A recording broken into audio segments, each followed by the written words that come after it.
Look, this is your brother Max getting all ready for your arrival with his little baby that he got this weekend so that he can practice having a baby brother. And he's been taking him for walks every day. Uh-oh, baby got stuck? See if Daddy will help you get him up. Uh-oh. Baby? There you go. There's your baby. Max, you want to give your baby a bottle?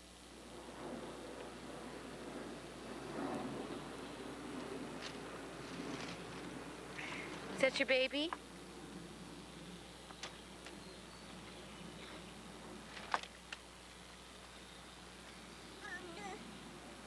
Did you get a mosquito bite? Wouldn't surprise me.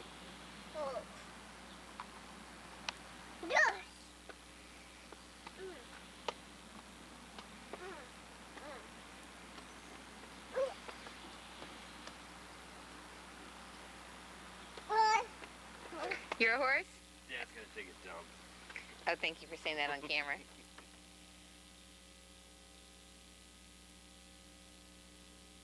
Yeah, baby. Here's the bottle for your baby. Do you want to give him the bottle? Here's a bottle for your baby. Is he hungry?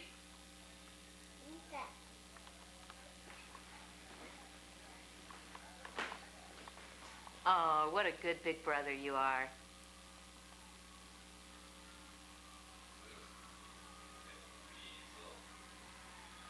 I think he wants the rest of his bottle. Does he want the rest of his bottle? Oh, Max is gonna have it? Or are you just testing it to make sure it's safe? Okay. Sweet baby, give him a kiss. It's even better. Okay, a cheese. We're making a movie. That was Max saying cheese. We're making a movie for Bao and Asia. And so we thought we'd show you just a regular night in the life of Max and Josh. So we're sitting here watching Parent Trap that Josh has seen.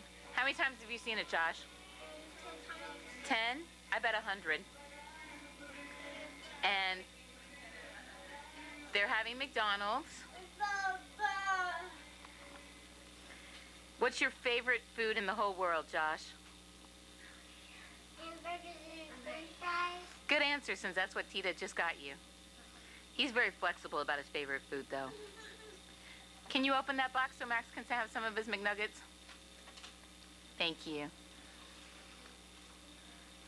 Josh, what's the funniest thing that Max does? Throwing the bottle and You think that's funny? You have a good attitude. He threw a Spider-Man bottle. And Josh, who's down there? Who is that? Sammy. Sammy the hamster that Josh rescued. Sammy was going to die in a trash can at the apartment building, and Josh rescued him. Because he was going to be a can.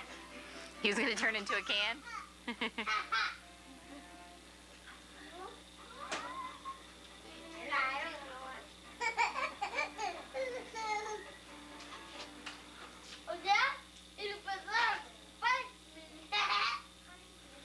Max just got Josh a pirate weapon set from Peter Pan. So Josh, do you want to say anything to Bao and Asia? Do you want to say hi to Bao and Asia? Hi. Hi. We hope to come visit in Singapore someday and Vietnam. Someday we'll come. Okay, we'll come back to the movie later. Bye-bye. Bye. Can you say bye, Max? You only care about the store.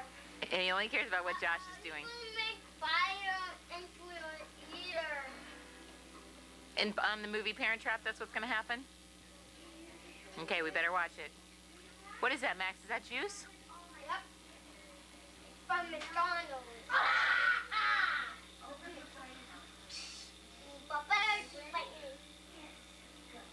I'm done, Mama.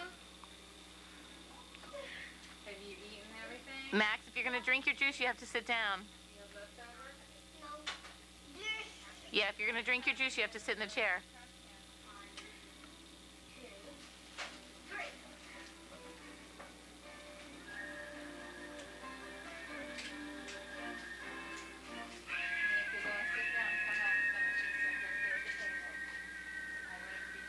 Or he can wait, because Max had some dinner before he came over. Houston. But Max, give Mommy your juice. Give Mommy your juice. Are you going to go play sword fight? Don't spill. Okay, go get a sword and you can go play. Oh, yeah. Max, Josh got a present for you. Max, you put the open like this. Like this, Max. He took a ketchup pack. Josh, can you get that ketchup pack away from him? Okay. Oh, good. It's from the Wiggles. Really?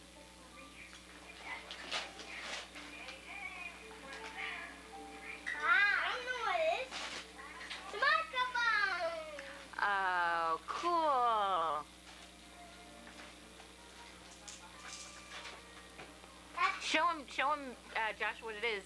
He's still figuring it out. It's a microphone. Look. It's a Wiggles microphone, so you can sing with the Wiggles. Oh, Josh, that's a perfect present. We have to push one of these buttons. Those buttons sing. The buttons sing? Mm-hmm. Cool. Oh, look, Max is already dancing. He's so excited. No, you wear it. Bring it to Mommy, Max, and I'll show you how to work it. You want to bring your microphone to Mommy?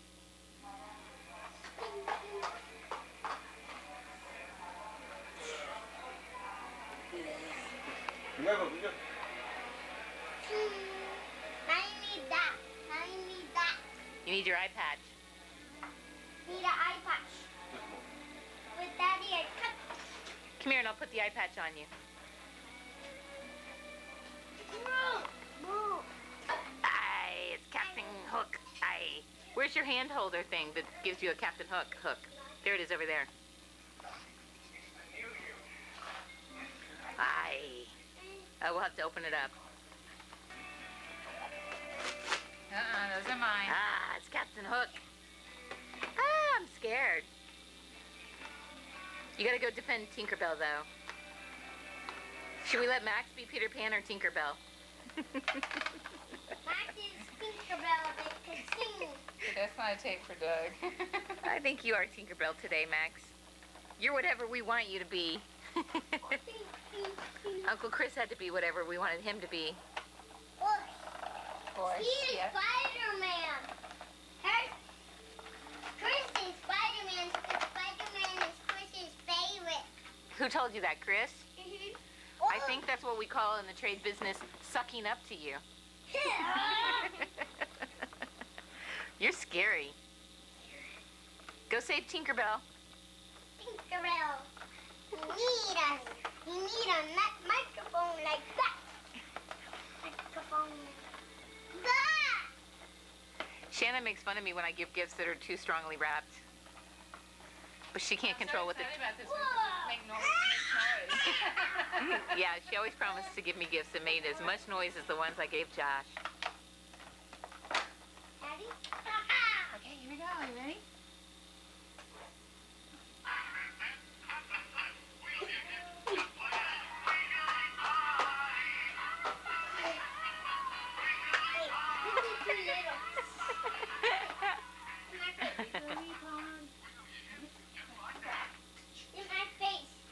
Can you sing a song, Max?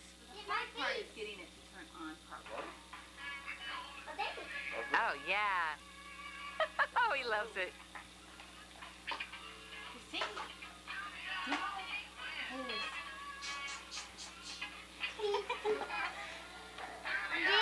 Juice? Yeah. You need some more juice? Why don't we put it in your sippy cup? I put a sippy cup in there in the kitchen. Take it to Aunt Shannon. Take your juice to Aunt Shannon and she'll put it in your sippy cup. I didn't eat my french fries. Yeah. He said this Max. is sword and Tarzan. Yeah, it is. Wait, we got to get a picture of Max with that. Max came over on one of the pirate ion. I knew it wouldn't last long, though. Do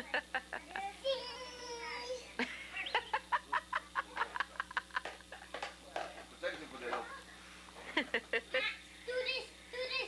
Josh, help him with the... Max, do this. Look, he's got to have the eye fixed. He's got it on his nose. Max, like this. Do this.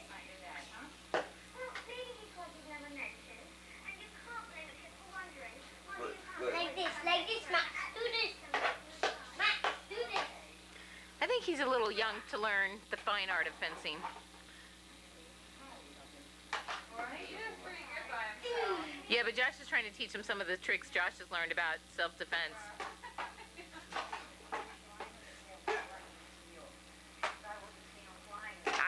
Aye, matey. Aye. Okay, this is the most typical. Put your sword down for a second while I ask you questions for Grant. Brown. And did you tell me he was going to be Cuban? Is he going to be a Cuban baby? Yep. And what color eyes is he going to have? White. White eyes? Well, that's good. Oh, look, you're... He's gonna be a camera. He's going to be a camera. But is he going to cry, poop, or burp the most? Poop. Poop. And are you going to help change his poopy diapers? Yep. Because you help change Max's poopy diapers, don't you? Yep. We do. And what's the grossest thing you ever saw in Max's poopy diaper? Corn, exactly. Okay. Say bye to Bow and Asia.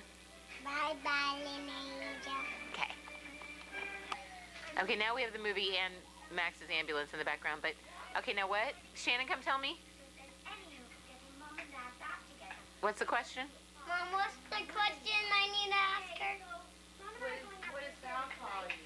I don't know. Steve told me he called you What did Uncle... No. I don't know, Mom. his brother. Does Bow call you his brother? Mm-hmm. And is Bow your brother, cousin? Yep. And where does he live, do you know? California.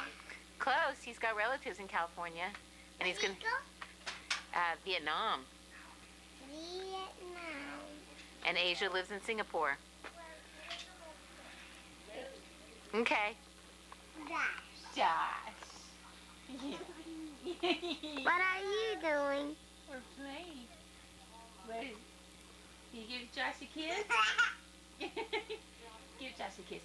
Mwah. Want to Give see, Josh Max? a kiss? Want to see? Want to see? Want to see? Oh, you guys are going to be great photographers. Look at that. Who's that? Max. Oh, look, it's the Max and Tommy. Where's Mom, Max's look, tummy? look at Max. Where's Max's Look at tummy? Max. Give Max's tummy. Ooh. Oh, Look, Mom. Look. Sticking his hand into his... Mom. Mm-hmm. Look, he's sticking his hand in... He wants to see too, Josh. How about you, Max? You say hi? Say hi. Say cheese. Or you want to close down the camera? What's that? No candle needed. Is that a car? How about you, Tita? Hello. Hello. Mom, explain. You see his shirt? Uh-huh, I see his shirt. What is this?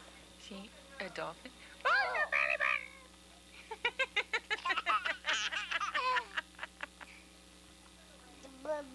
Where's the belly button? Oh, there's the belly button. You want to show Gus on the movie, Josh? Yeah, let's see. Gosh. Here's baby Gus. Max, is this your baby? There's Max's baby. Show Max's baby. He likes to keep showing. Max, where's your baby? Show Josh your baby. Oh, there's Max's baby. And here's baby Gus. You're on camera, Tita. You're a good filmmaker. Maybe a little MTV herky jerky. Like Mom. Yeah, there's our cowboy collection. Can you do that, Josh? Again. Can you do it to Josh, Max? Max, can you kiss Josh's belly? Can you do it to Josh? Kisses.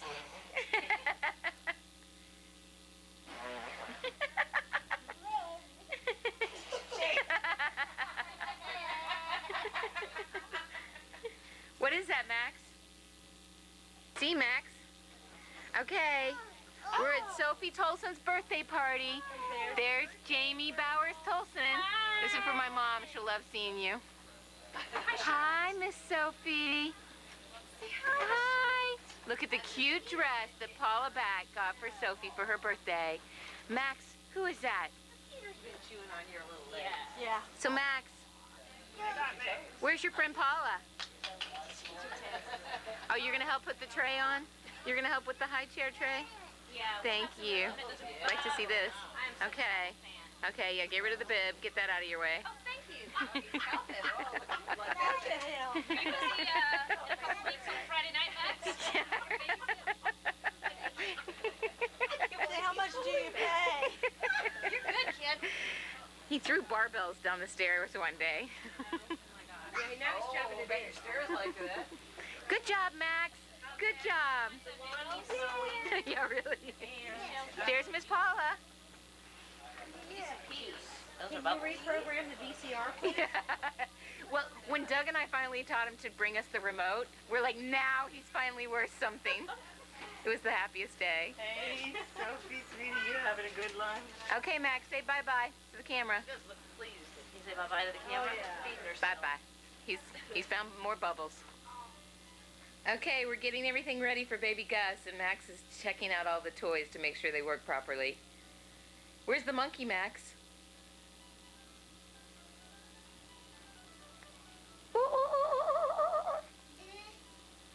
There it is.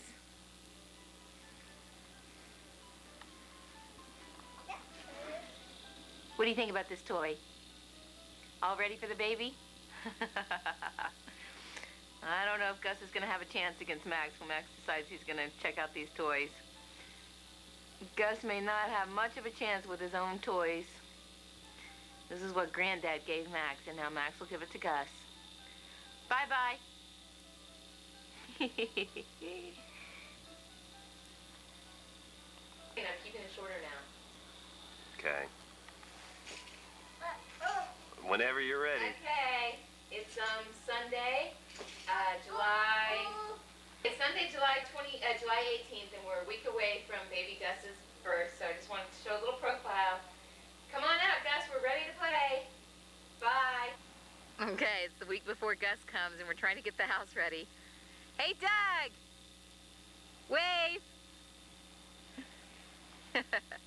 How pathetic. Once again, using a wheelbarrow to move. There's shelves from the basement that are now going in the garage. Oh dear, this is not the way to move, but here we are. The Jodes from Oklahoma on our way to our new house.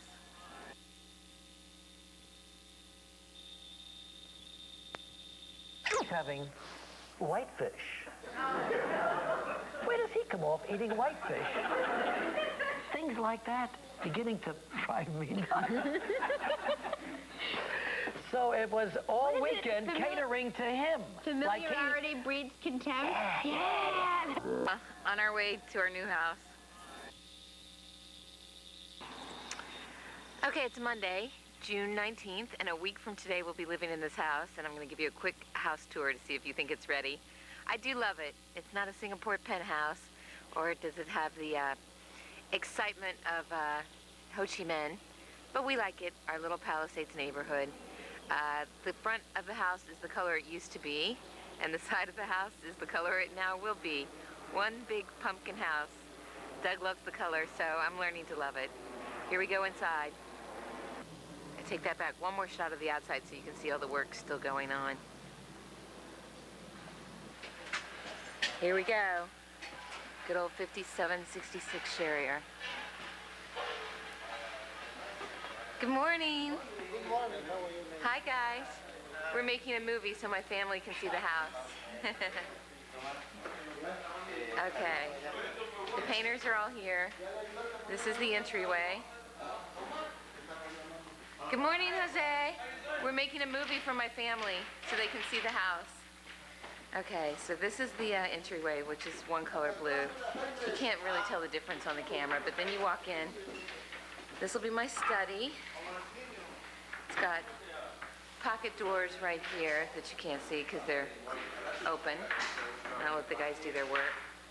Bookshelves, closet, let's see, bookshelves, windows, and a window seat. I need to back up a little. Okay, so this will be the window seat and my windows. Windows. Little sitting area. That's the study. Okay, so from the study we come back out into the entry area and walk through there. And on the left leads into the family room through the old dining room, but it'll still be an entry area. And to the right goes through the kitchen into the family room. Okay, so the kitchen's going to be in two parts. We've got this kitchen in here. This is the old kitchen. It'll still be part of the kitchen. And then it'll extend out into the family room. So we'll have a full-size refrigerator here. Because in the old house, we just had this small little refrigerator and then a big one downstairs. And this will be the family room. And yes, it is a bright orange family room. Doug and I picked the colors, and we actually love it. You'll see, once it gets all put together, I think it'll look great. Okay, a week from today, this won't be finished. Bye. Hello, Lee. We're doing a film for the family. So when do you think this house will be completely finished?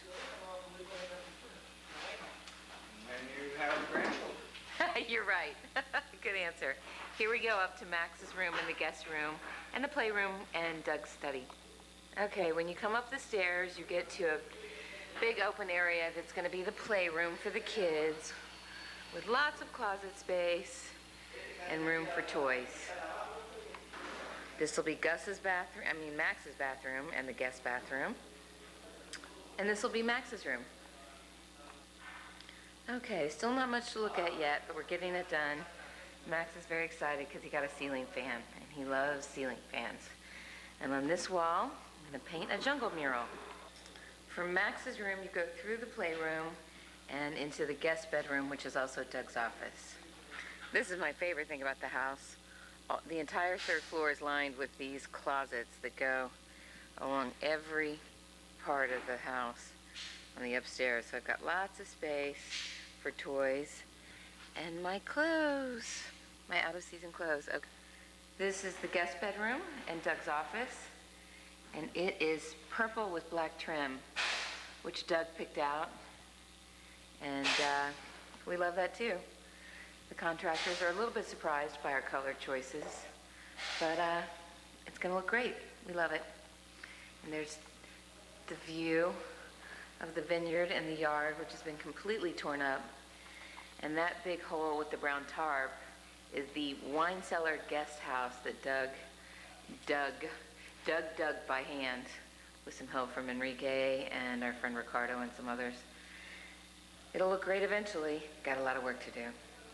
I wanted to show Gran our radiators. We elected to go with radiators in every room, and we found some great old radiators that we've painted, and I just love them. Okay, so, okay, I'll be careful. From the upstairs area, we go down to the master bedroom and Gus's room.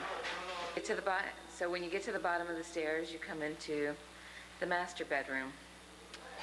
It's hard to get the lighting on all of this, but the master bedroom is a gray, a really pretty gray, so that we can hang some great black and white photographs in here. And then this tile. We want a tile since it goes right out to the outdoor patio and deck. This will be our little reading area. And Doug's walk-in closet, and then mine's up there. And the master bathroom. Still hard to imagine. Okay, then our master bathroom. The green's not exactly what I envisioned. I wanted a lighter green, so I may have to redo that. But that's the master bathroom, where we will be taking baths next Monday. Ay, ay, ay. Look at the toilet. Everything's a little dirty. Yuck. Okay, 1 week. This is our laundry room in the basement, and for the next few weeks it'll also have to serve as part of the kitchen till we get everything finished, since we don't have a refrigerator upstairs yet, and we'll still be putting the cabinets in and all that. So this is what Mom will be dealing with while she's taking care of us. It's definitely roughing it. And then this is Gus's room. We're gonna cover up this Mexican tile with some carpet. And his crib will be right over here. And he'll have this window to look outside to the vineyard.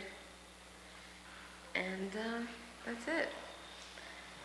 Okay, like I said, it's pretty hard to envision, but wait till we get it all fixed up. Bye-bye. And one last shot of the exterior from another side. This is the scaffolding Doug's been using to paint the exterior on a good day. Last week when he didn't have the scaffolding, I caught him standing at the very top level, standing on something he had jerry-rigged out of 3 ladders, 2 ladders going up and 1 ladder going across the top, and no safety belt. So I got really upset and made him wear a safety belt from then on, but it still wasn't very safe. Ay, ay, ay. Okay, that's our house.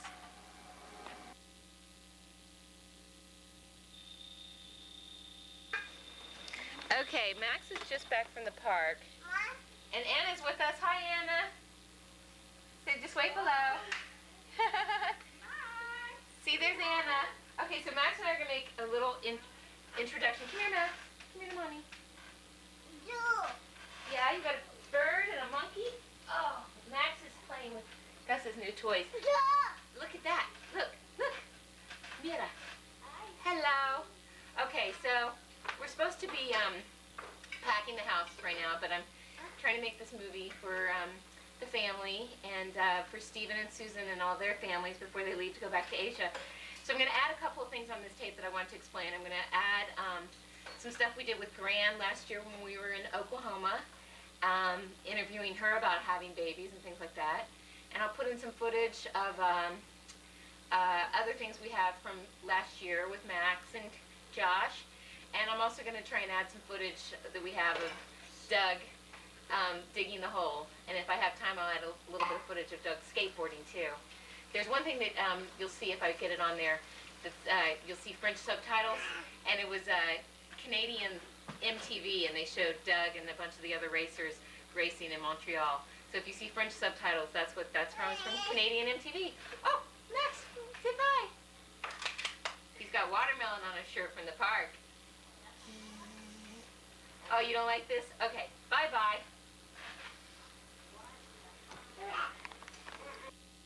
See Mama over there. Okay, it is Sunday, what's the date today? March 30th. Sunday, March 30th, and it's a very big day. Max is about to have his first real food. He's got rice, ready? cereal, Are you ready? I know you're ready. and his Aunt Alice is going to give it to him. Here we go for the big moment. Here it goes. Will he drink it? Will he drink it? Yeah, he would have drunk anything. He stuck it in his But the weird thing is he only had a bottle an hour ago, so this is how hungry this baby is. He may want to take I know, here's short breaks and kind of work it in his mouth because he won't be used to the texture. Okay. He might, but... Yeah, I doubt it. So here's proof of how hungry he was. The wet spots on Allison's shoulder are from where Max was trying to suck her sweater right off her body. Bless his heart. So what do you think of this baby, Allison? What personality traits have you observed so far? He's a talker. He's intellectually curious and active. Yeah, don't take it away. And nobody's the boss of him. Do you want to sit down? It's easier sometimes. Stand by. I didn't want maybe right. Okay, He so may have hit some of that rice and it's kind of like... clogged it. Okay, so he's what now? He's a talker, and what else? Intellectually curious and active. Oh, and Allison does say he has a strong grip, which is a comment he gets a lot, Looks especially like when it was on her hair. I don't think that's a personality attribute. He just looks like Doug. Very happy, very easygoing. Except when he's hungry. Let's go see if we sit down with that. Does that make you more comfortable? Is this... And today Josh got some Power Rangers that he bought with his money that he got for babysitting Max. And go get my phone that I set down so that I don't forget it. Okay. And he also babysat Ringo while we were in Hawaii, right? Yep. So now, let me see the Power Rangers you got for babysitting Ringo. Let's see. Do they have names, or they're just Power Rangers? They're just Power Rangers. Okay. Find the focus. Okay, let's go. We'll be back for more interviews with Aunt Alice. Okay, so now we have a happy baby. So any other observations, Allison? Yeah, and Power Rangers. And Power Rangers. Let's see if Max likes the Power Rangers. You want to go over there and see if he likes them? What do you think, Max? Oh, look. You got his attention. He's looking at him. I think he likes the blue one best. Okay. See the blue one? Because it matches his outfit. He's like a little baby blue Power Ranger. Okay, signing off. Say bye to the camera, Josh. Bye. Bye. And did you see the red Bye, Power Rangers Max. just like you? Bye, Josh? baby Max. You're all red today. Okay, Gran. Today is Sunday, March 30th, and Gran's going to tell us the story of this kitchen utensil, this measuring cup. This little measuring cup belonged to my grandmother, Fanny Orietta Clark Cook. And as a child, she bought flour in 50-pound cotton sacks, which she, when she emptied, then she ripped them apart and hemmed them and used them as tea towels. They were very good tea towels. But this stayed in her, the flour sack stayed in the flour bin in her kitchen cabinet. And this stayed in the flour sack. And it's measured in fourths and thirds and halves and 1 cup. But she never looked at it. She just reached in and dipped and put it in her mixing bowl and never measured anything. She made the best pie crust in the world, just as flaky as it could be, but she never measured. She just dumped and pinched. How And- about her fruit pie? Well, in her fruit pies, she always sat down to peel her fruit. She'd have fruit in her lap and a pan or a bowl to put her apples in. And she'd peel her apples and put them in the bowl. And when she made a pie, it was heaped high with raw fruit. She could not stand a pie that sunk in the middle because the fruit would shrink Mm-hmm. and they'd collapse in the middle, and she thought that was the height of tightness, not to put enough fruit in. But apples especially, she would pile high, then she would take butter, not oil, butter, and put all over the top in little hunks, so that it made the top crust flaky and good.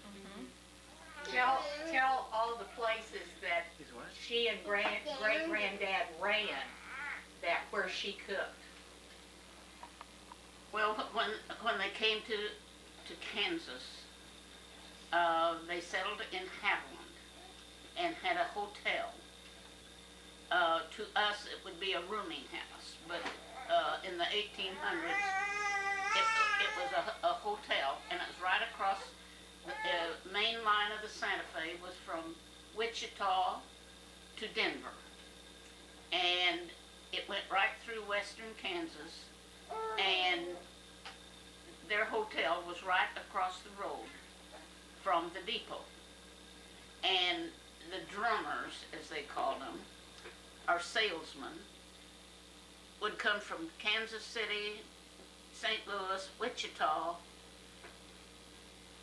on the train and get off and stay at the Cook Hotel in Haviland. And Granddad had a livery stable where you rented a rig, which was a buggy, and a horse. And they would go from Haviland clear out across country, Hutchinson, Pratt, Ulysses, all the other towns off the railroad. The drummers would rent the rig and go to all these little places and come back at the hotel. And Grammy did the cooking. course, she never measured a thing. She just dumped and pinched. Now, you said you'd never learned the recipe. Why is that? Do you not like to bake? No. She and Mama D were both excellent cooks and liked it. And so, you know, why should I bother? She was also famous for fried chicken. Oh, yeah. And when we had grandmother and granddad's 50th wedding anniversary celebration, we were living in Ponca City, of course, and we went to Haviland. It was in March, and the wind, it was in the Dust Bowl days, and the wind and the dirt were blowing till you could not see across the highway. Uncle Lynn and Aunt Ella lived in a house right next to where the Cook Hotel had been in the early days. And the depot and the freight office were right across the road, and we could not see them from their house Because of the dust? because of the dust. And Mama D and Aunt Ella hung wet sheets. The Sunday they had the open house, hung wet sheets over the windows because it was an old house, and houses were not built in those days like they are now. And the dust hung in the air in the house. That's how bad it was. The wind blew But you- very hard. But you didn't let that stop you. People went ahead and entertained. No, and I don't remember how many people. Mama D had invitations printed. It was Depression days, and it was very difficult for her. And none of the boys had money enough to help her. But Mama D always found a way to do those things. She was raising 2 kids on $25 a week. And she had the invitations engraved in gold and had a party. mailed them out, and we had an open house at Aunt Ella's. Okay. Let's take a stop there while we say goodbye to Allison. I gotta be on the road. It's 2 o'clock. Oh, Gotta hit Rolla by. bye. Ask him Okay, how I Josh. get on the catfish. Tell me a story, Josh.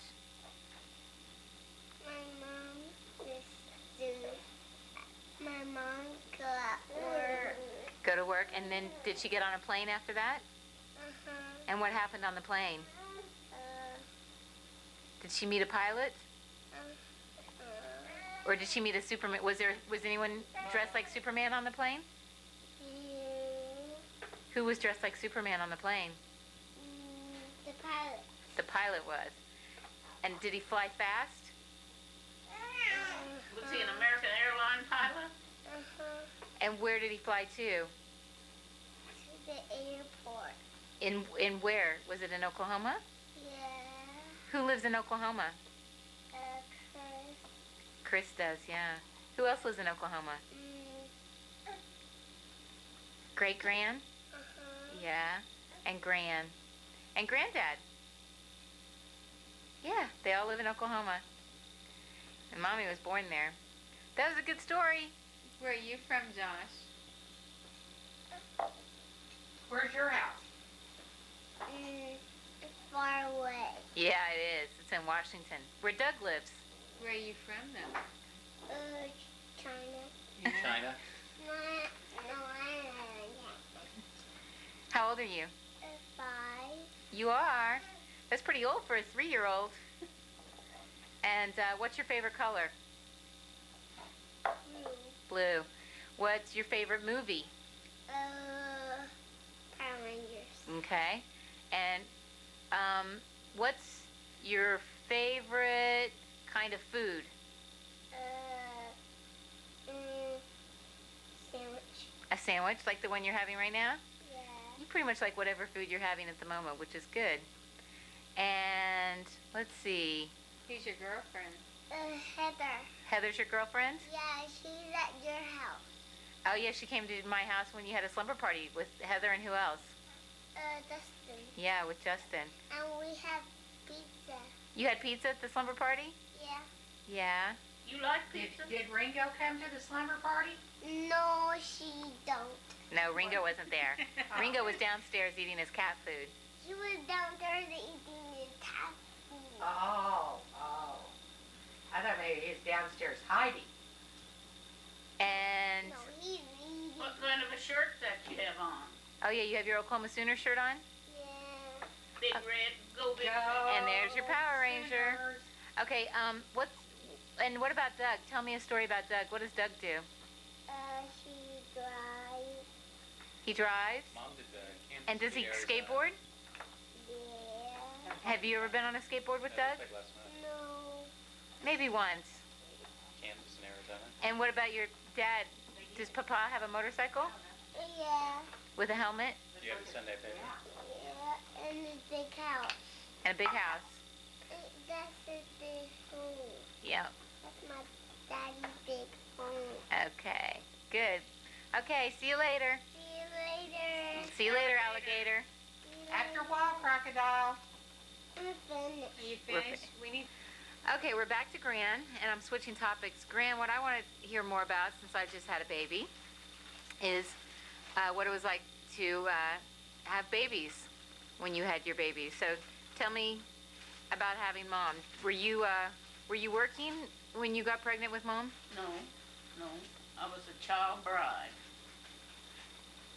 and knew nothing about prenatal care or having a baby. It was just a topic that was not discussed. But Dr. Arundel, who had been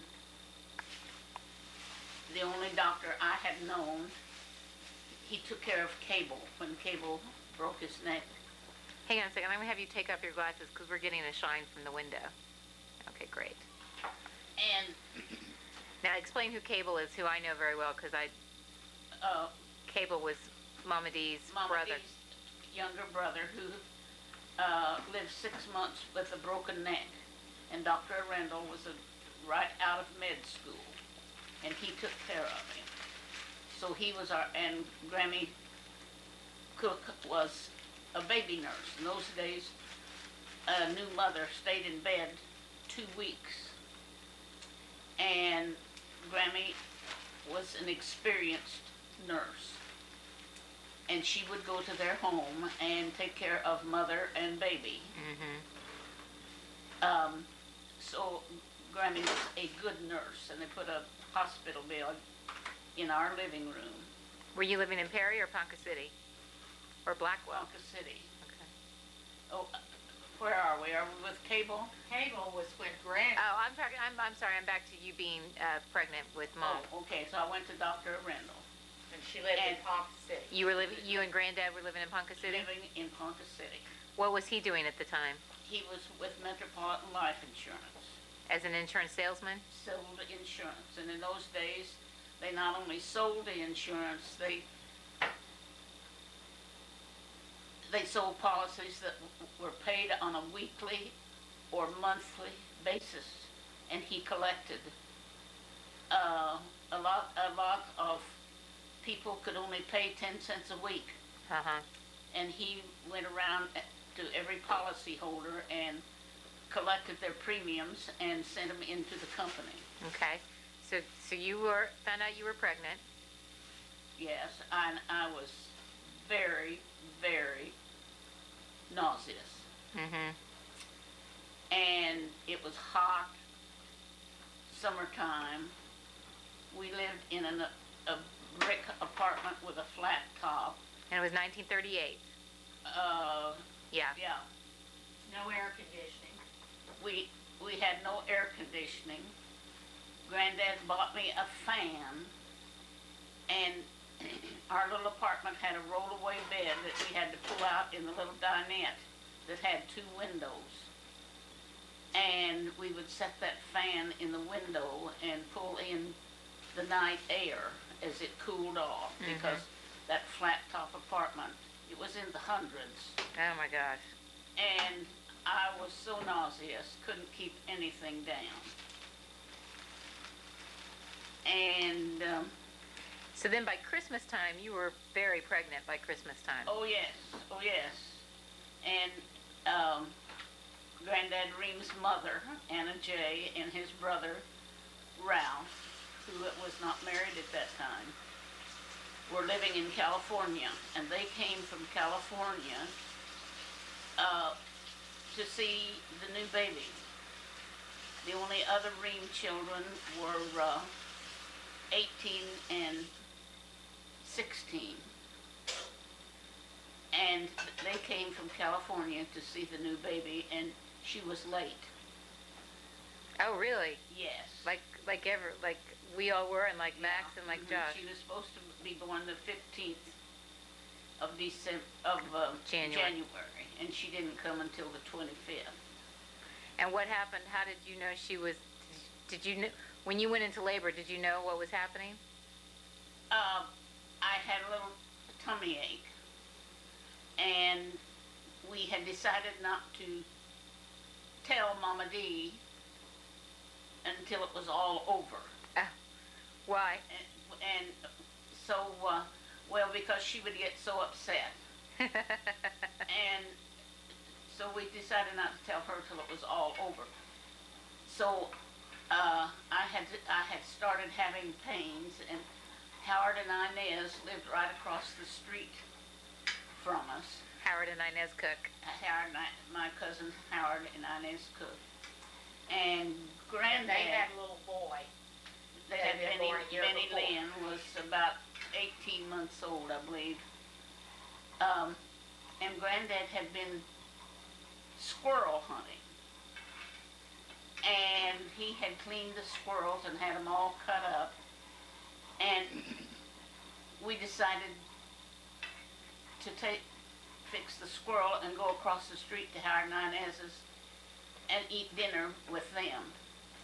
And so Granddad called Mama D and told her where we were, and did not tell her that I was having pains at all. And about midnight, my pains were 15 minutes apart. And about midnight, they got down to 5. So he called the doctor and he said, take me to the hospital. And this was, Monday? And I went into hard labor, but unbeknownst to us, I had a spinal curvature that bent in instead of to one side or the other. Oh. And she was pressing against my spine and couldn't get through. Yeah. So I was in labor all day Monday, all day Tuesday, Oh my gosh. until after midnight Tuesday night, Oh my gosh. which was Wednesday. And she was finally born. At 12:15, I believe. Tuesday night or Wednesday morning. And in those days, you So, stayed- so you went into the hospital actually Sunday after midnight. So you were in labor for 2 days. Okay. and with her pressing against my spine the whole time. Wow. I was in pain.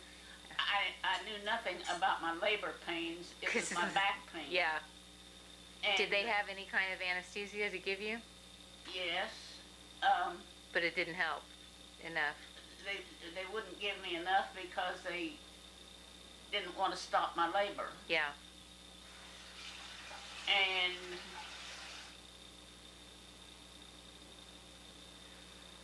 Gran's had back problems all of her life as a Yeah. result of that. So, was she all right when she was born? yes, a Were- nice, well-formed baby. Only she was typical Ream. She had digestive problems. Nothing agreed with her.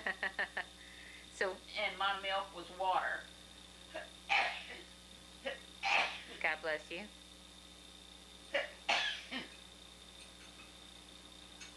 So we had a terrible time finding formula that agreed with her.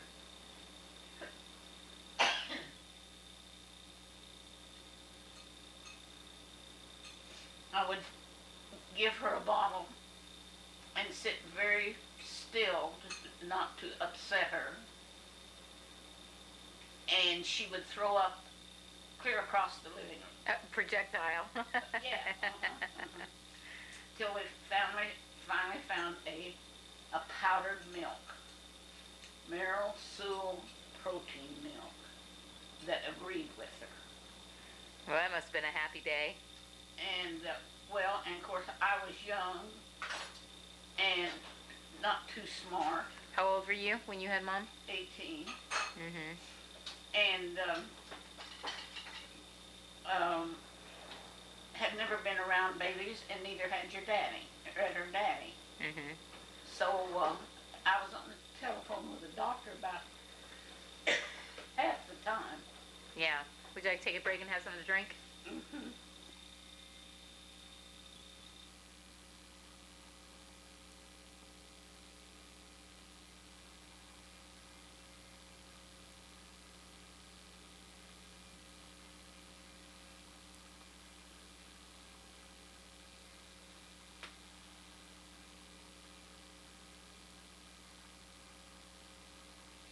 Okay, we just shot some footage of Chris and Max sleeping in there, taking their nap. And while they take their nap, we're back talking to Gran. Okay, so you were telling me about when Mom was born. Okay, so then if you were in bed for 2 weeks after she was born, who helped you take care of her? I went to Mama D's. And stayed there? Uh-huh. And did Granddad go to work every day? Yes, and so did Mama D go to work every day. So who was taking care of you? I sort of took care of myself, only they were there at night Oh, okay. to take turns getting up. How long were you in the hospital? If you were in labor for 2 days, how long after that? In those days, you stayed 2 weeks. Oh, okay. You stayed flat on your back in bed At the hospital? at the hospital Oh, okay. till the 10th day, and then you sat on the edge of the bed and let your feet dangle off because they had tingles in them. So for the first 10 days, you didn't even sit up. No, used a bedpan. Wow. Used a bedpan. Had a bath Uh-huh. in bed. Okay. A bed bath for the nurses. Mm-hmm. You hurt your arm from falling? Well, I just hit. Is my sleeve torn? Nope. Nope. Looks fine. My elbow's.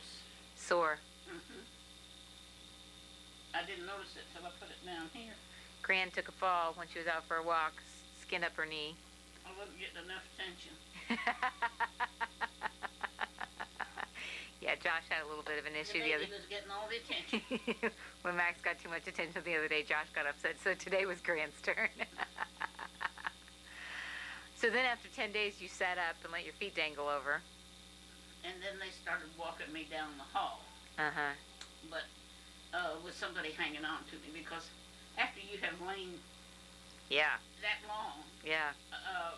flat on your back, It's hard to walk. yeah, mm-hmm. Yeah. You're weak. So, and then after 4 days of that, you checked out of the hospital? So 14 days total, or? 14 days total, uh-huh. Yeah. Yeah, And then you went to Mama D's. right. And what kind of a baby was Mom? Like she was hard to feed, so she was Yes, probably pretty yes, fussy. She was a fussy baby because the Ream characteristic is they have very sensitive stomachs. Mm-hmm. And her daddy didn't eat at the table with the family until he was like 4 years old, Wow. because they didn't know about allergies in those days. Mm-hmm. And babies ate table food. Mm-hmm. And he would have the stomach ache, be sick, vomit, all that kind of stuff. So they fed him what your grandmother Ream called it was pap soup. I don't know, it was just kind of it was probably a gruel made out of oatmeal or something. Uh-huh. That's all he could eat. So we had a hard time finding formula that satisfied her and that she could keep down. Now, at the time, what kind of work was Mama D doing at the time? She was working at EB Food Store, where they took telephone orders and filled the grocery orders and delivered them to the house. Okay.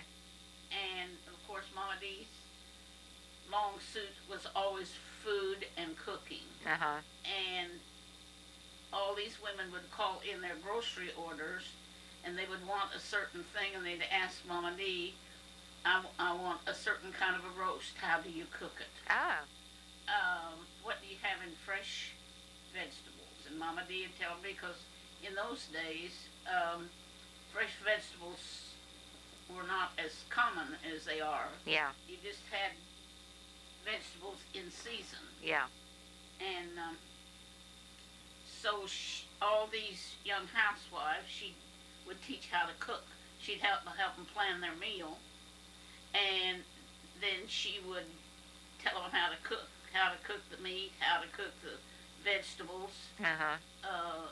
give them recipes. Oh, that's good. And then, I can't think offhand, she went to work at Laddie's, was a ladies ready to wear.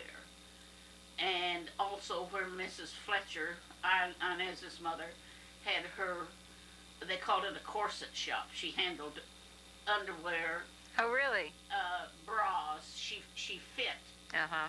bras and girdles. Right. And her department, every store wanted Myrtle Fletcher in their store because she had such a following of Oh, really? customers. Yeah. Mhm. She drew in the customers. So Mama D went to Laddie's in charge of the millinery department. Then she went from Laddie's. There was a Sweetbriar shop next door that was all ladies ready to wear and millinery. It was a big chain, and so then they approached Mama D they were opening a store, and they approached Mama D to manage the Sweetbriar shop, Oh, my gosh, yeah. which she did. Okay, so let's get back to Mom being a baby. Now, did she ever get sick and have to go to the hospital for anything? Mama D? No, Mom. When Mom was a baby. No. The only problem we ever had with her is she had a little, those little beaded keychains. Uh-huh. Where she picked one up, we don't know, but she was playing with it and swallowed it. Oh, my gosh. Yeah. Well, of course, it just scared your granddad and I to death. And it was a Saturday evening. And Granddad had taken me downtown to run in and buy a pair of hose so I could go to church on Sunday. And it was while they were sitting in the car that she swallowed this keychain. Uh-huh. So we just went directly to the hospital. And they saw no problem with it because it was flexible. Uh-huh. But we had to watch her potty Yeah. until she passed. We thought it was a major catastrophe. Yeah. So how old were you when you were pregnant with Aunt KD? Well, a year later. Yeah. And did you figure out sooner this time when you were pregnant? Did you know the signs better? Or? Well, I was nauseous Mm-hmm. for 9 months with both of them. Yeah, the whole time, not just the first trimester. Yeah. And And it was about the same time of the year, so it was still hot when you were pregnant. Yeah. And Was it much harder now that you had a baby and you were pregnant? yeah. And I would take care of her and feed her, and then go in and heave my cookies and lay across the bed. Oh, gosh. And then I'd get up and I'd bathe her, dress her, Mm. and her baby bed was right beside our bed. Uh-huh. And I'd put her in the bed and then just lay across the bed. And then what was it like when you had a baby and a baby? Well, it was busy. It was busy. But your mother clung to her daddy. And when he was at home, I could not touch her. She would have nothing to do with me. She wanted her daddy to do everything for her. Was he good with babies? Oh yes, oh yes. He was very good. And when they were still on the bottle, we were on a 6-10-2 schedule. And What does that mean? well, we kept them on a 4-hour schedule. We didn't feed them when they were hungry. Oh, okay. We fed them every 4 hours. Okay. Started at 6 o'clock in the morning and then 10 o'clock in the morning. Oh, okay. And then 2 o'clock in the afternoon. Yeah, and then 6. So if they got hungry and cried, you, They just cried. yeah. Hmm. And you didn't stick a bottle in your mouth. You had to teach them discipline. Yeah. There is that theory still. Is there? Yeah, well, and some people still do it and use it quite well. We just, Doug and I are too much of pushovers. If he Yeah. cried, then we let him do what he wants. But always on Sunday morning, your granddad got up and took over Oh, at 6 o'clock in the morning and let me sleep. oh, that's great. And well, usually when he was home, he did the feeding, Mm-hmm. and he could take care of a baby just as good as I could. That's great. Hmm. And what kind of a baby was Aunt KD? Did she have food allergies? Yes, yes, and Charlotte Ann would not let me touch her when her daddy was at home. Mm-hmm. Her daddy had to do it all. And She wouldn't let you touch Aunt KD either? Or just her? just her. Okay. And no, there never was that bonding between Karen Dale and her daddy because he had Charlotte Ann. Yeah. I took care of Karen Dale, and he took care of Charlotte Ann. Uh-huh. And even when we went someplace, I rode in the back seat with a baby on the seat beside me, and your mother stood up beside her daddy in the front seat. And let me think what else I want to ask you about that. So, and so tell me about when Mom and Aunt KD went off for kindergarten. They didn't go to preschool, so they were home with you until kindergarten, right? A dentist's wife, who was a teacher, lived just around the corner from us. Mm-hmm. And she had a private kindergarten. There was no kindergarten in school. Oh, okay. And she had a private kindergarten. And they started at, I can't think, 3 or 4. Okay. And it was just mornings. Uh-huh. And so that's where they started to kindergarten. And did you start working while they were in kindergarten, or were you? No, I didn't start working till we had the shoe store. Oh, okay. And was- they were in high school. And when did you move from Ponca City to Perry? In September, when the girls were 1.5 years and 2.5. Okay. So about 1943. 41. Wait a minute. Carindale 40. We're going in 40, 1.5. 41. Yeah, okay. September. I think it was September of 41. Okay. And did you know anybody in Perry when you moved there? No, but Granddad had lived in McAllister, Oklahoma, before he moved to Ponca City. And the first week he was in Perry, he met Jack Smith, a young man who had his own variety store. Mm-hmm. It was, we did have a McClellan's, but in those days, privately owned variety stores in smaller towns Mhm. were the thing. And they had lived in McAllister at the same time and had only a passing acquaintance, but didn't know each other. Mhm. And we lived clear to the north edge of Perry. And of course, I had lived in Ponca City, had contacts. I had high school friends that lived there, that when I was tied down with 2 babies, I could call somebody and they'd come over and spend the afternoon. Right. I was still kid enough that I was used to going to the drugstore and meeting the gang, you know. Yeah. And, but I had several friends who were still living there, and they'd come to spend the afternoon because I was tied down with a baby, and this was a novelty to them because I was the first one of the bunch that Were you? got married and had babies. Uh-huh. And I walked my babies.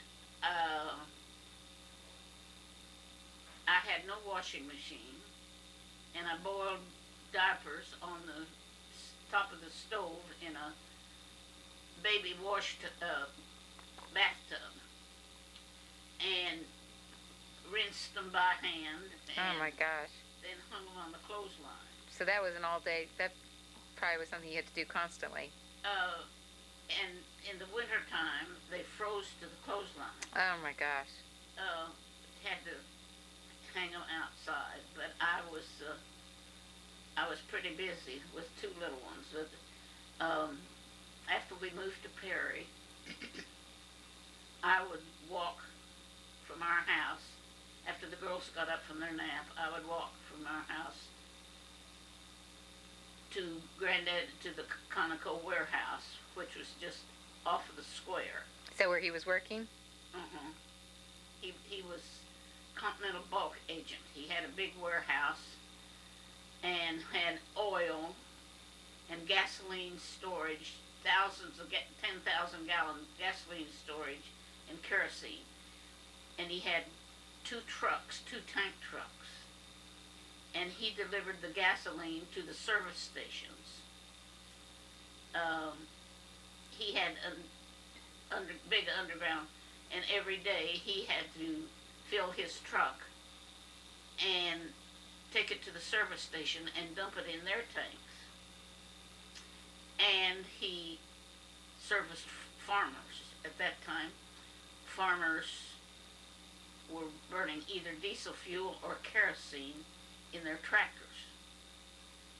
And in the springtime, they had baby chickens, and they had to have brooder houses to keep them warm. Mm-hmm. And they used kerosene in their brooder stoves. So he delivered to the farmers all over Noble County. Around. So were you homesick when you moved to Perry and all your friends were in Ponca City? I was very lonely because I had been able to call any of my friends. Mm-hmm. I was tied down, and they'd come spend the afternoon with me. Yeah. And I was very lonely, so I started, after the girls would get up from their naps, I would walk them to the warehouse where their daddy was, and we would ride home, Mm-hmm. and it would take us probably an hour to walk the distance. And we had met Hazel and Jack Smith, and she lived on the way on 7th Street down, you know where the Baptist Church is. Uh-huh. Okay, where Kentucky Fried is. Yeah. Okay, they tore down their house. To build Kentucky Built Fried. Kentucky Fried. Uh-huh. And we'd walk that far. She had a baby 9 months old and had worked at the store all of her life, and she didn't know how to cope with staying home all the time. Yeah. With that baby. So I would stop by there, and then most of the time your granddad would pick us up I would call him that I was at Hazel's, and when he would go home at 5 o'clock, he would pick us up. Uh-huh. But it got to be habit that Hazel was an excellent cook. And she'd say, I've just taken a cherry pie out of the oven. Why don't you and Dale, I've got this and I've got that. She was more experienced cook than I was. Uh-huh. And why don't you call Dale and have him stop by and we'll eat together. Oh, that's nice. And she's the one that taught us, do you know about cotton pickers? Well, I know what they... No, you tell me what you mean. Well, Hazel invented a cotton picker's dinner. She would cook a pot of beans, then she'd clean out the ice box to go with it. Uh-huh. She'd fry bacon, she'd slice sweet pickles and onions and tomatoes and make cornbread. She was from a family that had hot bread every meal. Mm-hmm. Biscuits or cornbread or something. And she'd bake cornbread. And Jack would crumble the cornbread on his plate and put the tomatoes and the pickles and the onions, can't even remember, and cut it up, and then she would put the beans and the bean juice over the top of it. And you called it cotton. Cotton pickles. Well, it was wonderful. We loved it. So it became an institution. Hazel and Jack's cotton pickers. And after we moved where we live now and had the yard, we would have a bunch in for cotton pickers. And Auntie and Uncle Max came one time and brought the jeans from Colorado, and we introduced them to cotton pickers, and they carried it back to Colorado, and they belonged to a club that had a big Christmas party. 12 girls who had gone all through school together, and they introduced cotton pickers in Denver. Oh, wow, so it spread. Yeah. Now, what was Aunt KD like as a baby? Was she independent? Well, no, because your mother did everything for her. Mm-hmm. Your mother was a very caring individual. And when Carindale had trouble doing anything, she'd say, honey, I'll do it for you. Honey, I'll do it for you. And she couldn't stand to see her Struggle. struggle. And she gave in to Carindale always. And what were some of the things you remember about them when they were little? Well, I started to tell you, Jack and Hazel Smith, who lived down on 7th, where we stopped all the time. Right. One of the first times we stopped by there, we had been out socially with Jack and Hazel, but we had never stopped at the house. And they lived in a rented house where Arthur Camel had lived, and he developed his film in the bathtub, and it stained the bathtub. Uh-huh. It was brown, and nothing could be done about it. And one of the first times we stopped at Hazel's, of course your mother always had to go to the bathroom. That way she could see the house, you know. She could explore. So there was a door opened off the living room into a hall, and the bathroom was across the hall. So she wanted to go to the bathroom, so Hazel showed her into the bathroom and closed the door. And here she came out with her dress up and her pants down, and she said, Mother, you would not want me to use that bathtub, that bathroom. It's very dirty. Did you just die? Yeah, that was a standing joke all of our life. Granddad serviced Earl LaFawn's garage down at Orlando. He had gasoline pumps. Orlando was just a little old town. And this garage was dirty, and all they had was an outhouse, which was very dirty. And Charlotte Ann loved to ride the truck with her daddy. Karen Dale cared nothing about it, but Charlotte Ann loved to go with her daddy. Stand up in the seat beside him. And so I told her the first time she wanted to go to Orlando with her daddy, and I said, that is a very dirty bathroom. Don't you sit on that stool. You have daddy go to the bathroom with you and hold you up over that stool. It's very dirty. So that's how she knew that you would not want her to go to a dirty bathroom. So she went into Hazel's bathroom, and it was an old bathtub up on legs, you know, and it was all stained from The developing. developing.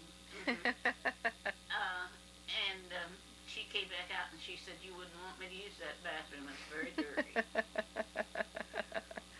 Right. So when now how did you potty train little kids at that stage? You just Well, I had a little seat that stood on the hooked on the toilet, the big toilet. Yeah. So in the morning, after I would feed her her breakfast, I would take her in and set her on the nursery seat and give her a book. Oh yeah. Just And then she learned to call me. when she was done. I would, a long time, I would sit on a stool beside her and read the book and encourage her to try hard and to grunt till she learned Yeah. what to do. Then I would just set her in there and fasten her in and give her a book. And she would call me when she's through. And then did she try and teach Aunt KD? Oh yes, yes. She would sit on the little chair like I did, and with a book. And when I was training Karen Dale, she would read to Karen Dale, and she'd say, "Try hard, honey. Try hard, honey." She helped raise Karen Dale. And so when did the school ever have to call you once they went to school? Did they ever get in trouble at school where you got called in to meet with the teachers? No. Karen Dale did at one time, about the 4th or 5th grade. She and some of her little friends were kind of cliquey out on the playground. And they would get off to themselves and not mingle. And the teacher called me and she said, "I don't know, June, I don't know what I'm going to do about it." She said, it's just the social ladder of the human race. You pick your own friends, you know. But she said, in school, on the playground, we have to play with everybody. So she said, if you talk it up at home about some of the little children that they don't know very well, are lonely, and they want to play, and invite them to play.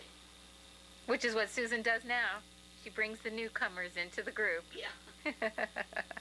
Now, what about first boyfriends? Did Granddad ever have any problems with any of the boyfriends? Oh yes. Oh yes. Your mother was the queen of the hop. And of course, Ronnie Camel was right next door. Yeah. And we slept with the windows open. And you know how much space there is between. His bedroom was in the back, and the girl's bedroom was in the back of our house. And so the first thing they do in the morning or when they go to bed was talk to Ronnie out the window. And Ronnie had a friend who was a couple of years older, Charles Parker. He was a darling boy. Lived a couple, 3 blocks up the street. And come stay all night with Ronnie, and he had a crush on your mother, and I would have to go in and quiet them down because they talked back and forth and back and forth, and back and forth. Holler, you know, and wouldn't go to sleep. And Charles Parker, Dad worked for Halliburton, which was an oil field supply, and he got transferred. And it broke Charles' heart to have to leave your mom. He was probably third grade. Oh, he was so in love. He was so in love. And who were some of Aunt KD's first boyfriends? Well, she fought with most of them. She was kind of a loner. She would play outside with all the kids till they weren't doing things to suit her. Then she'd come in the house and play by herself. Independent. Always independent. But Charlotte Ann was always directing.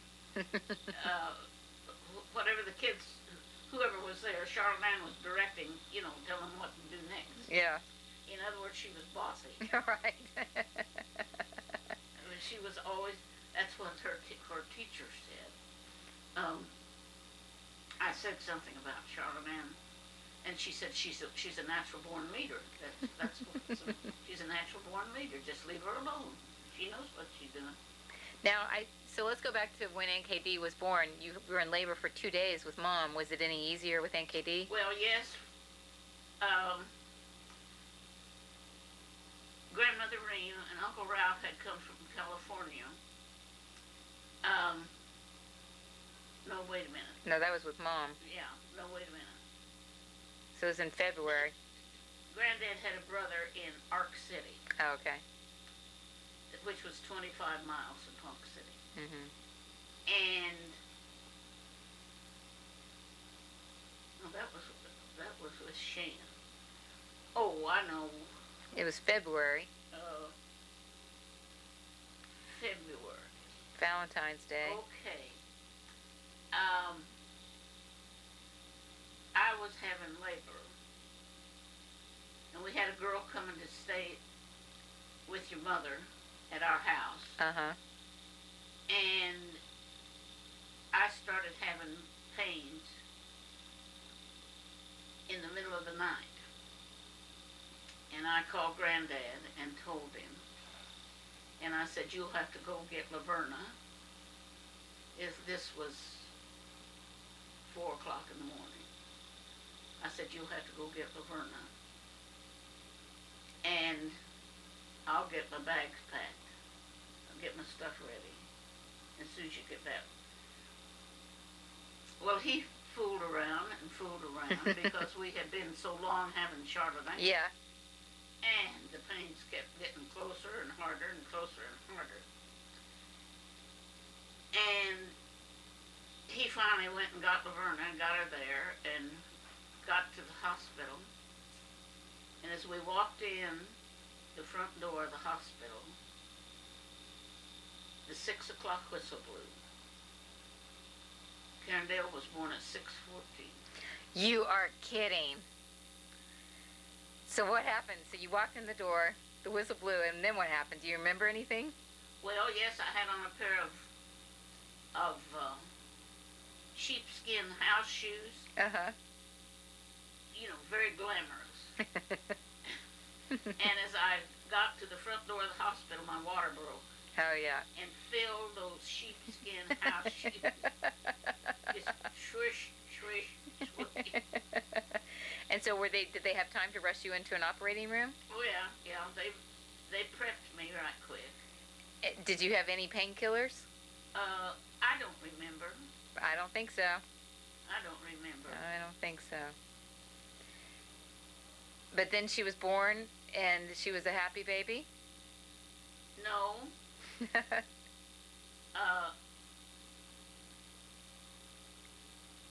I think half of my babies not being happy babies is because I was so ill at ease and nervous. Yeah, yeah. That I passed it on to them. Well, you're a good grandmother. Oh, thank you. We're running out of tape, so that's a good place to leave it. You got the hang of it by now. Yeah. Chris is doing pretty good in there too. I learned the hard way. Well, now Chris knows how to take a nap with the baby, so that's key. Yeah. Well, he'll get used to sleeping with somebody. Yeah, he already Get is. home and there'll be 3 in bed. Okay, love you. I love you. Okay, the last video we got of Dad with Max. Max was about to be born, but he was still 1 month from coming out. So now, Dad, what do you think of this baby? Oh, he's fantastic. Everything I could have expected if I'd written the specifications myself. Oh, yeah? And what personality observations have you made of this kid? Well, number one, he's outgoing and gregarious, taking that probably from his mother rather than from his father. And what does he get from his dad? Well, he good looks, as a matter of fact, for his dad. And you said earlier he's pretty fearless looking. He I has s- confidence, that's what I said. And that's what you take that from his dad. Yep. Confidence, fearlessness, good looks. Yep, those are all Doug attributes. Max, what do you think? What do you think? You're pretty happy there in Granddad's arms. You like that, don't you? Yeah, you wore your new teddy bear outfit to just come see him. So, what else? What else do we have to say about Max, Dad? Well, we have to say that Max is showing his specificity of all the things that go on about him. We don't even understand what all that means, Max, do we? But we'll study up for the SATs. Well, your granddad's having a hard time saying it. Would not have had the trouble. Well, he's got the perfect arms. Okay. Yeah, his fingers. Yep, he's really into his fingers this week. That's the new thing. I think it's the 1 finger, 2 finger, 3 finger, 4, 5 finger, 6 finger, 7 finger more, 8 finger, 9 finger, 10 finger. Wow! You can count on your fingers, but not on a cow. Okay. Love you. Love Granddad. Bye. Okay. Bye. Okay, it is Sunday, March 30th, and we're here with Tiffany and John Murray and Graham. Let me see if I get the whole thing. Where Marchman? Is it Marchman where? Where Marchman? Where Marchman Murray and Max Cook Dupin. What's he saying?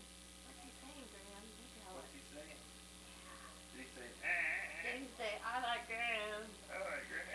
And Graham has shown Max his special TV shows.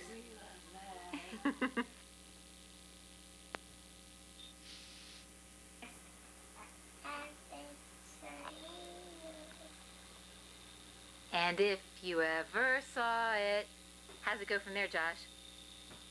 You would even say it glows. Hey, your tennis shoes are coming on. Max says, Josh, yoo-hoo, Josh, where did you go? Let's see those tennis shoes and how they light up. Cool. We do it again. Yeah, man. Woo! Awesome.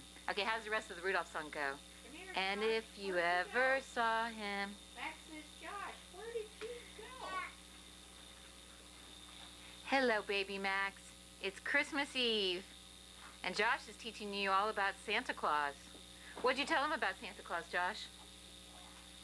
Are we going to leave Santa some cookies? Are you okay? Are we going to leave Santa some cookies, Josh? Tell me about that. If we leave him cookies, what's he going to leave you? Maybe he'll leave you some presents if we leave him some cookies. I'm sorry, I stopped recording because I was laughing so hard. Oh, I didn't stop recording. It says recording. Yeah, it's still on. How do you stop? Now it's on night camera. Oh, right. Because Doug goes, it's not that bad, but I wish I was doing something else. Hey, he's been good. Usually he cries like crazy. When Have you been shot in the forehead yet? No, but there was a close call.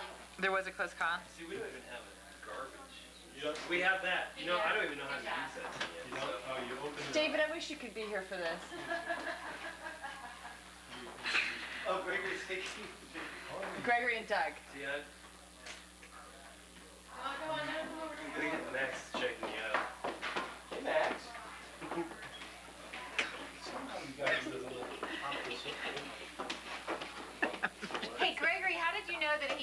diaper. Because he worked like hell. Oh, we don't have the diaper genie set up yet. Oh, okay. Sorry, man. Do you have to set it up? Yeah. Yeah. You just have to put bags in it. Well, I know, but you know what? His diapers don't smell yet, so I just stick them in the trash can in the kitchen. This one starts. Here, Holly, I think you need more champagne. Can you imagine? Can you imagine? Here, your wife needs more champagne. Wait, how do you stop it? Okay, hit the button again. Okay, you are now witnessing Shannon's incredible production. Describe it to us, if you will, Shannon. What are we looking at? Okay, there's the infamous Purple Dragon. Purple Dragon and then the Green Knight. The Green Knight came in a set of 5 collectible knight, which are Monty Python knights. Oh, you're kidding. No. Monty Python, that's hilarious. So the guy in the yellow is King Arthur.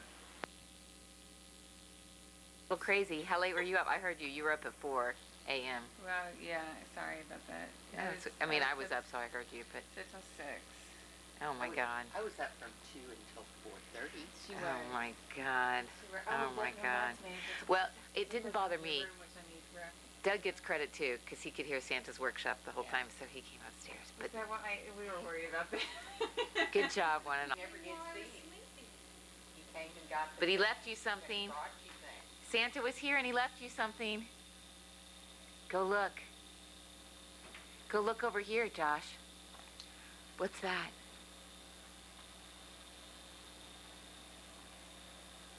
That's for me, for you from Santa. Go look.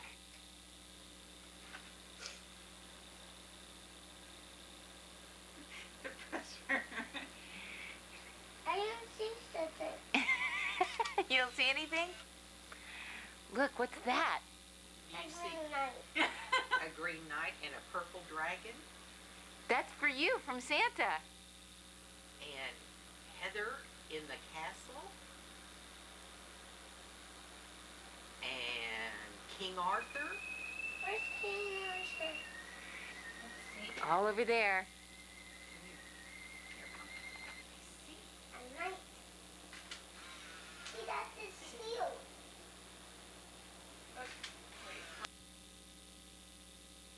Exactly. That's his castle. Isn't that awesome? And where's the princess? Up there. Look at Mommy. And the dragon down there. This is the dragon. The amazing dragon. Josh, can you turn around and want to take a picture? First, Merry Christmas, baby Max. Look at that. Wow. Merry Christmas. As the father who gets to Ho, be up ho, after ho. we broke him in. Now, Mr. Knight, go Giddy up. over. Come, giddy up over here. Come to the king. Come over to the king right this very moment. Now, give the king 50 gold pieces. Good answer. Thank Stab you. him. Okay, Doug, come here and get Dana with Max. You have to wear your reindeer Now, antlers, Knight. or you can't hold my baby. Come hither, Mr. Knight. Yeah, and you have to be lit. You have to be properly lit. Okay, Mr. this is a Knight, big moment. What do I have here on my set? Auntie Dana. I will. One day we'll make you watch the movie Doug took during the C-section. Oh my gosh, did you really? Okay, you're still kind of funny looking, but in a cute, adorable, sweet way. We kept the kimono straitjacket that the hospital gave him because we thought it was pretty cool. It ties at the side, we like that, right here. It's just a little shirt. Keeps his, ooh, belly button exposed while that, ooh, cord is still coming out. Hello. Here to visit, it's Sunday, December 15th. Tutu's leaving today, which makes me way more sad than it makes Max because he doesn't realize what's going on. But Uncle Brian flew in last night for a surprise visit, which is awesome. I'm not And- here to help, though. You'll be in good hands with Douglas Dupin. He's going to have to get more creative as far as what we cook because he does rely on pizza in the oven, so we'll have to Right, the oven is not get some microwave to get recipes. GE Care out here. I think Doug knows, I think he's onto something when he can fix it. But. Yeah. Okay, well, Tutu, we love you very much. Aloha and Mele Kalikimaka. You've been awesome. We love you. Yeah, he's a toy for mommy. Okay, do we have the whole outfit? Yay! Merry Christmas, everyone! Okay. He might hate it, or he might love it. Woo! There he goes. There goes my boys. And your husband, is your husband's a professional skater? Yeah, he is. Yeah, and a cartographer for the government.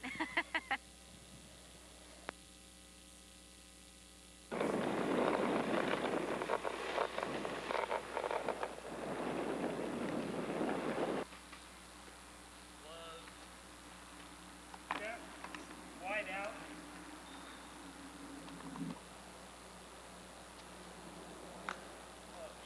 Ha ha!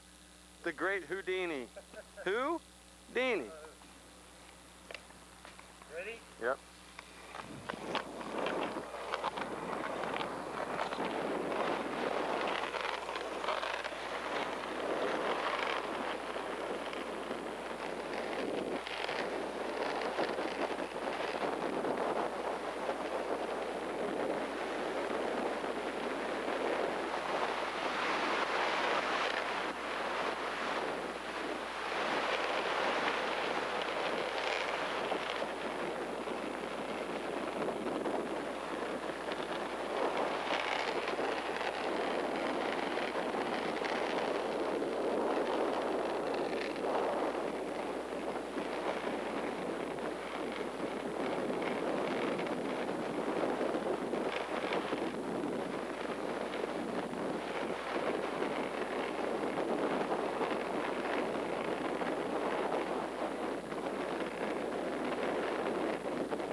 right, Mike.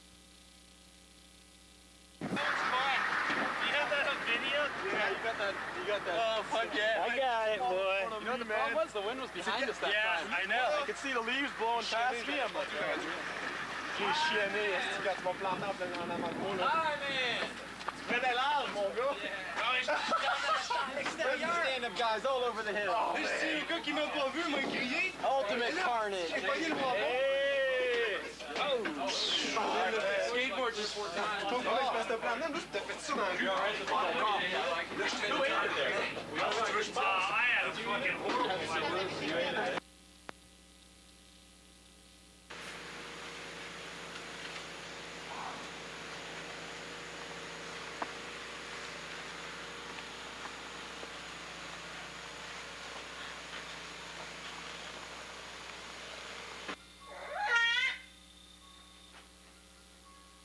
Max, most child experts think that you should be in bed by now.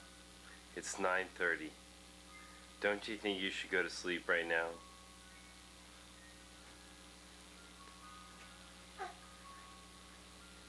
I think you're stunting your ability to prosper, to get better. Max, shouldn't you be asleep right now?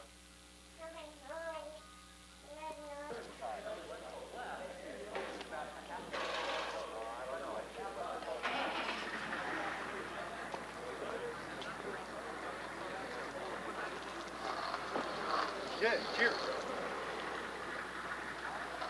How's that? Sure. How about if we just get the whole kit? The Canadian? Okay. Oh, the size. Sure, the size. the Right. longer. Yeah, the big. 197 long. It's gonna be so cool. So that flower in the middle with a fishtail. Right.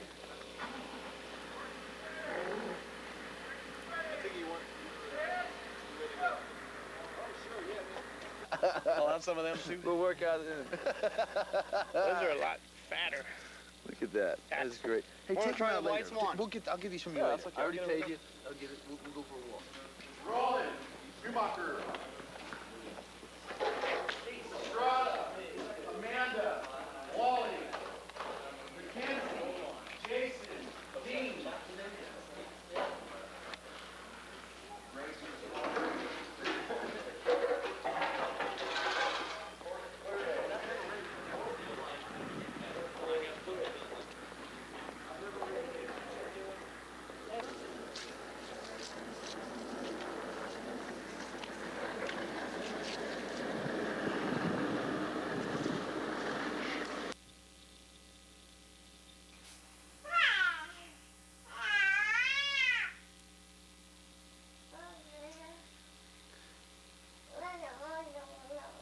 Max, now it's 9:35. I really think you should go to sleep.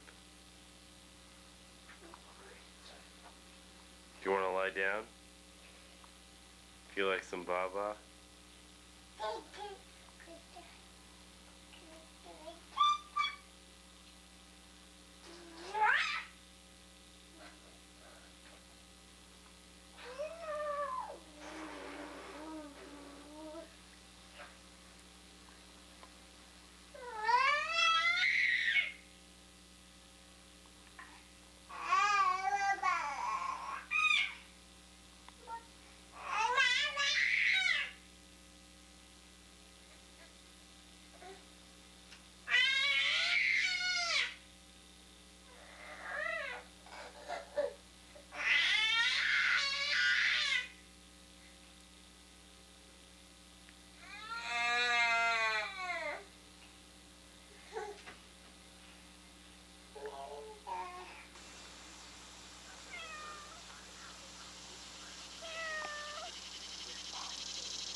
What do you think, Daddy? How's he developed?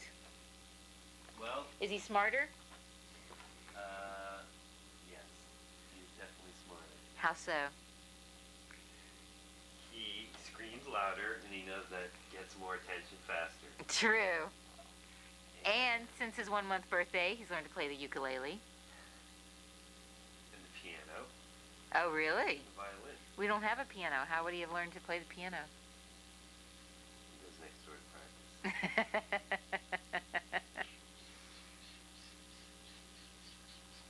You're definitely right about the crying. He has. Do you want to have a backstop or not?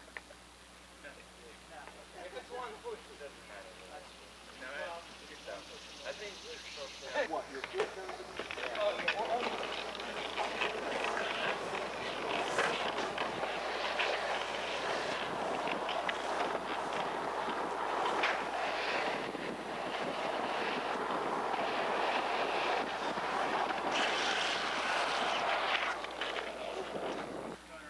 Yep. Jason. ready.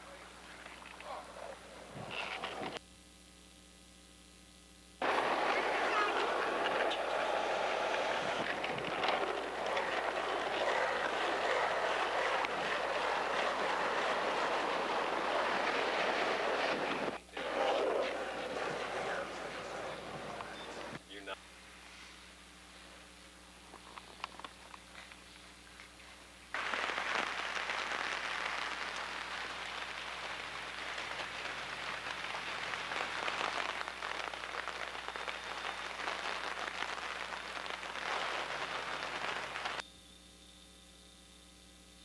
$6:15 on Thursday.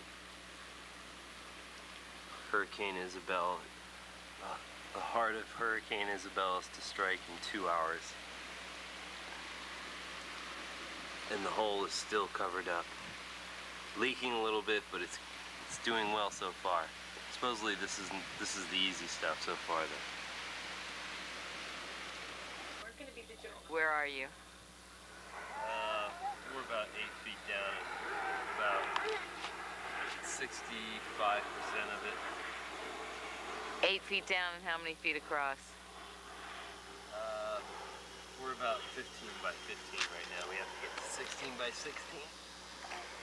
And then what? And then we put in the reinforced wire and rebar and then the cement. Ringo, though, wouldn't you say, honey? It does. What are some of his other favorite destinations? He likes going underneath the coffee table. Yeah, which I don't like him to do. That glass worries me. He loves being outside this week because the weather's been really nice. So he just took a nice 2-hour nap outside. He loves working at the work site. Likes getting on Doug's back and just digging into the work site. What else are you up to these days, Max? You're always very busy, it seems.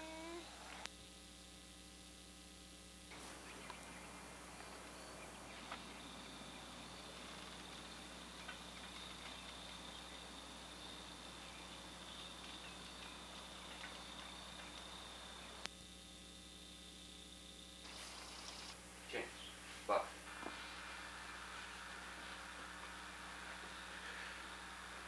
Dear John, our neighbor Alan Akes paid me a visit yesterday and informed me that I am to stop the work I'm doing in my yard.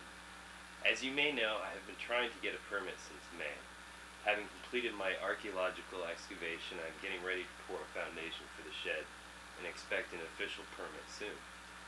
The long wait can be explained by a series of erroneous decisions made by the building permits office. Oh, Godzilla! Godzilla, Godzilla, Godzilla. He likes to be on TV as much as Mom. Ooh.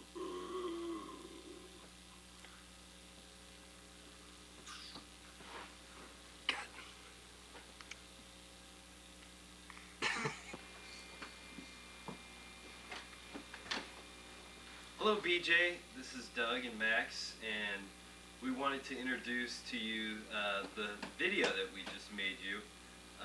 It is featuring the 16 millimeter German propaganda films that you sent. I'm not sure if I'll put all of them on because the farming one is really sort of dry, and it's not in very good shape, but I'll take a look at it and see whether it's worth it. Anyway, Max obviously likes to be on television as much as his mom, so we thought this would entertain him. Actually, I thought it would entertain him, as I have to entertain him every morning like this. We have a good time though, right? We were listening to Harry Belafonte earlier, which he really likes. But anyway, on with the show. Hope you are well, and hope to see you soon.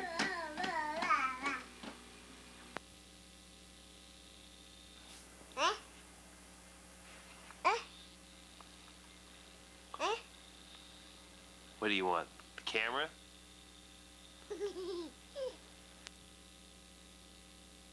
One, two, three, four, five. 1, 2, 3, 4, 5. 1, 2, 3, 4, 5. 1, 2, 3, 4, 5. Okay. Wait. You go down here. Okay. Okay. You're here? Uh-huh. 1, Okay.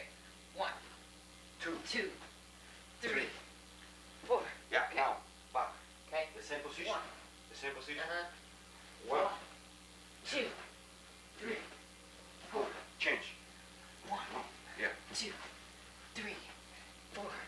same. 1, Yeah, 2, 3, 4. change. 1, 2. Oh, I did that one. Okay. Always leave. Don't step off with the back foot. Yeah, come 1, 2, 3, 4. And the same time you talk both. Yeah, like, let's. Yeah, this way. 1, 2, 3, 4. 1, 2, 3, 4. 1, 2, 3, 4. Lunges and push-ups. I'm on the 10th crunch, and this is the 3rd rotation. And Max is going to help me, right? 10, 11, 12, 13, 14, 15, 16, 17, 18. Here, you grab this. 19, 20. Don't go in the bathroom. 22. Here, grab this. Relax. 24, 25, 26, 27, 28. He's going after my magazines. 29, 30. Grab Max and then do push-ups. Okay, it's 10:48. We're going to work our way up so that eventually I work out for an hour. Enrique got here at 10. It took me a little while to get my whole setup. And then we did it. Okay, we'll see you next week. Bye. Thanks to the coach. What do you think, Coach? How much work do I have? Nah, a lot. A lot of work. Okay, we'll keep going. We'll see this first tape later and laugh. Goodbye.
theory, the storm is supposed to pass.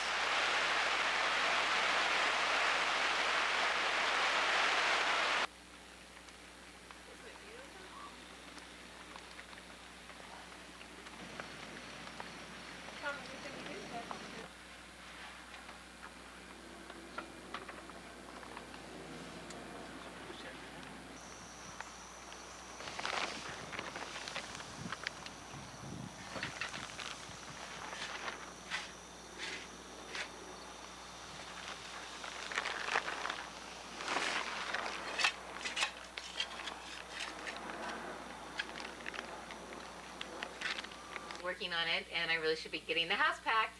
At the end, you saw Enrique trying to help me exercise and lose some of the baby weight at the end of Max, but as you can see now, it's back. We've got Gus coming, so we'll have to work out again. You also saw we went back and forth in time a little bit. Basically what happened was, after the hurricane and after some more flooding after that, the hole filled in with water and we were going to have to turn it into a pond. Doug eventually drained it out, but right now it's on hold. We'll see what happens next. First, we're going to have this baby and have a good time and move into our new house, and it's all to be continued. More skateboarding, more babies, more digging, more fun with Josh and the whole family, all to come. We hope you had a great time in Oklahoma. Love to all the Studebakers and the extended family and all the other family members we're going to send this to, and we'll keep you posted. Live here on Share Your Place. Bye. Good afternoon. Thank you for watching the Weekend Midday Report. I'm Rebecca Cooper. We'll get to all of those stories in just a moment. But first, let's get a check on today's weather with Dave Zarin. Good morning, Dave. Not. Date my cousin Steve. I never dated him. No. Yes, you did. Oh, yeah. For 2 hours, remember the ring. My cousin Steve was the cutest guy in the whole world. So cute. And I had eyes for only one girl in Oklahoma City, and it was... That was Gian. Okay, Liza, who's that person on camera?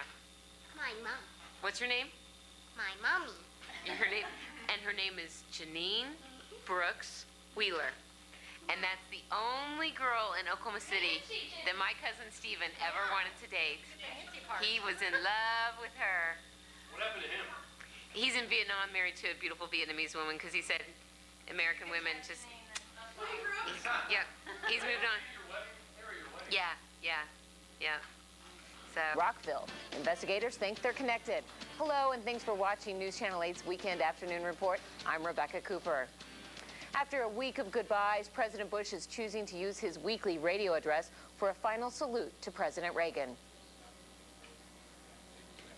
As one option for your weekend. We've got some others with the weather. But Dave, we had talked about going to the zoo with my family, but I'm so pregnant now, I'm afraid they'll mistake me for a hippo and throw me in the pool. Never, ever. What else can we do? We've got 5 days of what kind of weather? We've got Stepford weather today. Absolutely perfect. 75 today, 76 tomorrow. No hint of rain and